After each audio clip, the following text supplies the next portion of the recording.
आणि यानंतर राज्याच्या शिक्षण व्यवस्थेशी संबंधित दोन महत्त्वाच्या आणि मोठ्या बातम्या। विद्यार्थ्यांच्या शैक्षणिक गुणवत्तेवर परिणाम होत असल्याने सरकारची कबुली दिलेली आहे। समूह शाळांचा प्रस्ताव शिक्षण आयुक्तांनी पाठवल्याची कबुली सुद्धा सरकारच्या वतीने देण्यात आलेली आहे। राहुल कुलकर्णी आपल्याला या सगळ्या संदर्भात अधिक अपडेट देतील। राहुल, या दोन महत्त्वाच्या बातम्या राज्याच्या शैक्षणिक क्षेत्राच्या दृष्टीने कशा महत्त्वाच्या आहेत? सरकारने नेमकं काय काय कबूल केलं? एक आहे की जी वस्तुस्थिती आहे आणि ती महाराष्ट्रातल्या जवळपास सगळ्यांना माहिती आहे की शिक्षक हे एकतर अकार्यक्षम आहेत किंवा त्यांना अशैक्षणिक कामाचा एवढा भार दिलेला आहे की त्यामुळे त्यांना शाळेमध्ये शिकवणं सोडून बाकीच्याच सगळ्या गोष्टी कराव्या लागतात। आणि ते बॉम्बे उच्च न्यायालयामध्ये तसंच छत्रपती संभाजीनगर खंडपीठामध्ये यापूर्वी पण चर्चेला आलं होतं आणि न्यायालयाने सांगितलं होतं की शिक्षकांची अशैक्षणिक कामं कमी करा। आता दोन उत्तरं राज्याच्या शिक्षण मंत्र्यांनी विधान परिषदेमध्ये दिलीत। एक प्रश्न त्यांना काय होता की राज्यातील शिक्षकांना शाळेमध्ये विद्यार्थ्यांना शिकवण्यासोबतच अशैक्षणिक कामं करावी लागत आहेत का, आणि उच्च न्यायालयाने सांगितल्यानंतर सुद्धा ती करावी लागत आहेत का, आणि अशी कामं केल्यामुळं शैक्षणिक गुणवत्तेवरती परिणाम होतो आहे का? मला वाटतं पहिल्यांदाच लेखी स्वरूपामध्ये राज्याच्या शिक्षण मंत्र्यांनी मान्य केलेलं आहे की हो, शिक्षकांना खूप सारी अशैक्षणिक कामं करावी लागत आहेत आणि पुढे ते जाऊन म्हणतात की त्याचा शैक्षणिक गुणवत्तेवरती पण परिणाम होतो आहे। बरं, अशी अशैक्षणिक कामं आम्हाला लावल्यामुळं शिक्षक संघटनांनी म्हटलं होतं की राज्याच्या शिक्षणाचा दर्जा घसरतो आहे। आता हा घसरतो आहे अशा पद्धतीची निवेदनं प्राप्त झालीत, हेही राज्य सरकार मान्य करतं आहे आणि पुन्हा म्हणतं आहे की तरी सुद्धा शिक्षण विभागाचा आग्रह आहे की ही अशैक्षणिक कामं केलीच पाहिजेत। आता दुसरा महत्त्वाचा मुद्दा जो उत्तरामध्ये राहुल, या सगळ्या संदर्भात सविस्तर चर्चा करूया। तुम्हाला विनंती आहे की तुम्ही सोबत राहा। सध्या शिक्षक मतदारसंघाचे आमदार विक्रम काळे, वेदांत नेब आपले प्रतिनिधी त्यांच्यासोबत आहेत। वेदांत त्यांच्याशी याच मुद्द्यावर संवाद साधेल। वेदांत, नक्कीच आपल्यासोबत विक्रम काळे आहेत। ज्या प्रकारे दोन उत्तरं, वेगवेगळी उत्तरं म्हणजे विसंगत असलेली उत्तरं देण्यात येतात। पहिलं तर ते सांगतात की अशैक्षणिक कामामुळे एकतर गुणवत्ता, विद्यार्थ्यांचं प्रगती यावर परिणाम होतोय, आणि दुसरं म्हणजे समूह शाळा। तुमचं म्हणणं काय आहे? अशा प्रकारे जर दीपक केसरकरांनी लेखी उत्तर दिलेलं आहे तर भविष्यात सगळ्या राज्याच्या शिक्षण विभागाचा विचार करता काय नेमकं पावलं उचलली पाहिजेत, आणि ह्या उत्तराकडे तुम्ही कसं? नाही, अशैक्षणिक कामं शिक्षकांना देण्यात येऊ नये ही वारंवार शिक्षक लोकप्रतिनिधी म्हणून आम्ही सभागृहात आणि सभागृहाच्या बाहेर सुद्धा मागणी करतोय। खुद्द राज्याच्या मुख्यमंत्री महोदयांनी कालच्या 5 सप्टेंबरला मुंबईमध्ये जेव्हा आदर्श शिक्षक पुरस्कार वितरण सोहळा राज्य सरकारचा झाला त्यावेळी मी स्टेजवरती होतो, शिक्षण मंत्री केसरकर साहेब होते।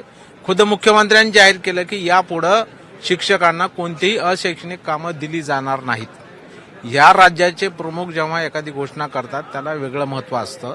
खरं म्हणजे त्या घोषणेचं रूपांतर आदेशामध्ये व्हायला पाहिजे होतं, परंतु आजपर्यंत ते झालेलं दिसत नाही।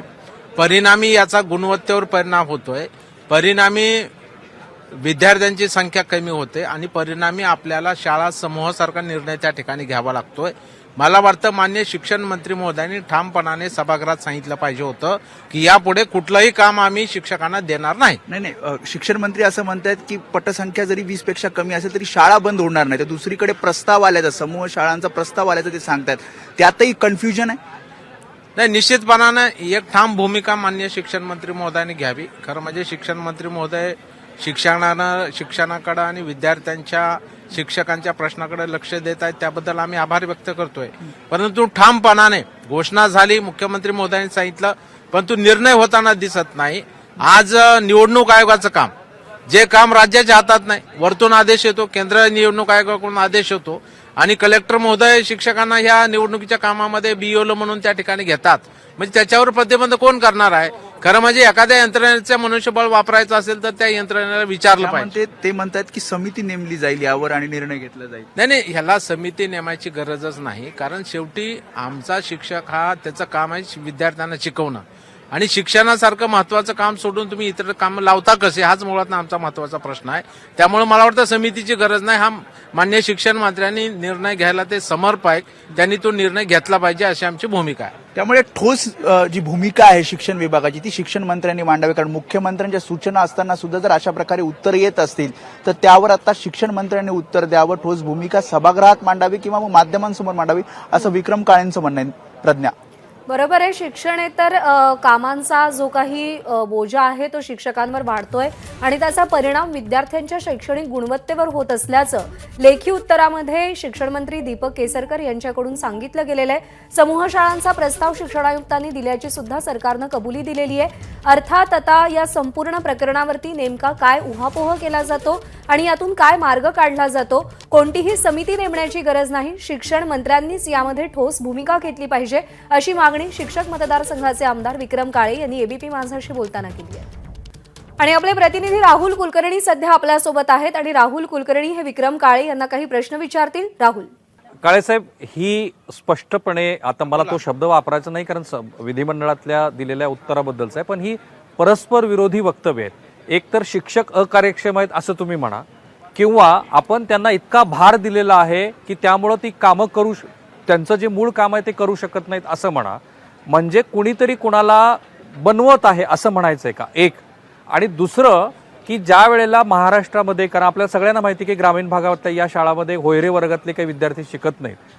आजपर्यंत सरकारनं उघडपणे कुठेही म्हटलेलं नव्हतं की 14,783 शाळा आम्हाला बंद करायच्यात, पण या उत्तरातनं ते सरळ सरळ ध्वनित होत आहे की एवढ्या शाळा सरकारला बंद करायच्यात. फार गोंडस नाव दिले समूह शाळा. माझा प्रश्न हा आहे की तुम्ही सत्ताधारी पक्षाशी निगडीत आहात, तुम्ही एकदा या मंडळीला, जे कोणी जबाबदार असतील शिक्षण मंत्र्यासहित, सरळ सरळ हे विचारणार आहात का की अशा पद्धतीनं महाराष्ट्राला आपण चुकीची गोष्ट का सांगतोय? एकतर शिक्षक चुकीचे आहेत किंवा त्यांना खूप सारा भार दिलाय, आणि दुसरीकडे आपल्याला सगळ्या शाळा बंद करायच्या. बरोबर आहे राहुलजी. मी आताही आपल्याला म्हटलं की स्वतः राज्याच्या प्रमुखांना ही कबुली दिलेली आहे की शिक्षकांना यापुढे कुठलंही अशैक्षणिक काम दिलं जाणार नाही. आणि एवढंच नव्हे तर निवडणुकीच्या कामासाठी जर शिक्षक घ्यायचे असतील तर पहिल्यांदा आमची परवानगी घ्यावी लागेल, शिक्षण विभागाची परवानगी घ्यावी लागेल, हे सुद्धा शिक्षण मंत्र्यांनी स्पष्ट केलंय. आता राज्याचे प्रमुख जेव्हा एखादा आदेश देतात, घोषणा करतात, तेव्हा त्याला महत्व असतं. खरं म्हणजे त्यानुसार शासन निर्णय काढायला पाहिजे होता की यापुढे कुठल्याही शैक्षणिक कामं शिक्षकांना दिली जाणार नाहीत, फक्त शिकवायचंच काम दिलं जाईल. आज आपण पाहतो ग्रामीण भागामध्ये गोरगरिबांची लेकरं जिल्हा परिषद शाळेमध्ये शिकतात आणि तिथला शिक्षक जर दुसऱ्या कामासाठी, सरकारच्या कामासाठी जात असेल तर शिकवायचं कोणी? त्याचा परिणाम गुणवत्तेवर होणारच आहे. शिक्षक हे आमचं चांगलं काम करतात, शिकवतायत. ग्रामीण भागातले अनेक विद्यार्थी आज IAS पर्यंत पोहोचलेले आहेत, हे आपण बघतोय. आज भाजी भाकरे नावाच्या ज्या आमच्या भगिनी आहेत त्या आज कलेक्टर झाल्या माढा तालुक्यातल्या. शेवटी त्या ग्रामीण भागामध्ये शिकलेल्या आहेत, जिल्हा परिषद शाळेत शिकलेल्या आहेत. असे कित्येक उदाहरण आहेत. त्यामुळं अशैक्षणिक कामं तुम्ही देऊ नका, मग तुम्ही आमच्याकडे बोट दाखवा, आम्ही त्याचा स्वीकार करू.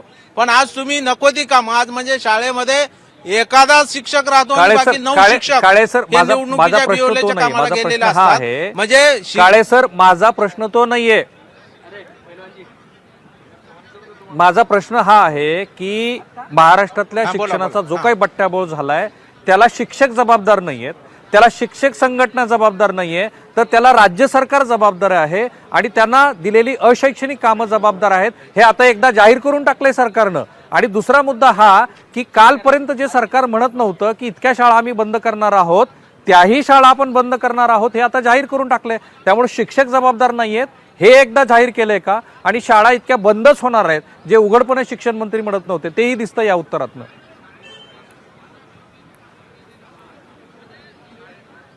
नाही, शिक्षण मंत्र्यांनी अजून अधिवेशनाला 2 दिवस आहेत, अजून 2 दिवस वाढेल अशी अपेक्षा आहे. निश्चितपणाने आम्ही हा जॉब विचारू की आपली स्पष्ट भूमिका काय, कारण शेवटी शाळा बंद करून आपल्याला चालणार नाही.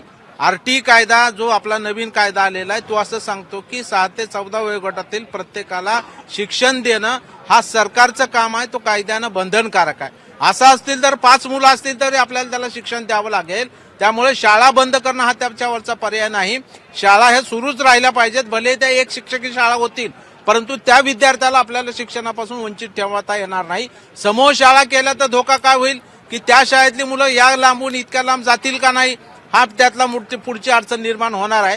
त्यामुळे याबाबत स्पष्टता शासनाकडून शिक्षण मंत्र्यांनी द्यावी, यासाठी सुद्धा सभागृहात हा प्रश्न आम्ही पुन्हा उपस्थित करू आणि शिक्षण मंत्र्यांची अशैक्षणिक कामे आणि शाळा समूहाच्या बाबतीमध्ये नेमकी काय भूमिका आहे हे विचारण्याचं काम सुद्धा आम्ही नक्की त्या ठिकाणी करू.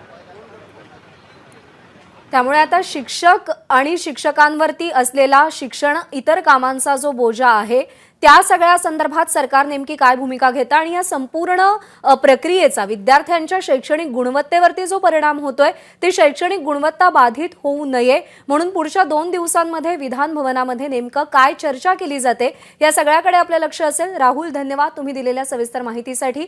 वेदांत, तुझेही आभार आणि विक्रमजी आपलेही आभार.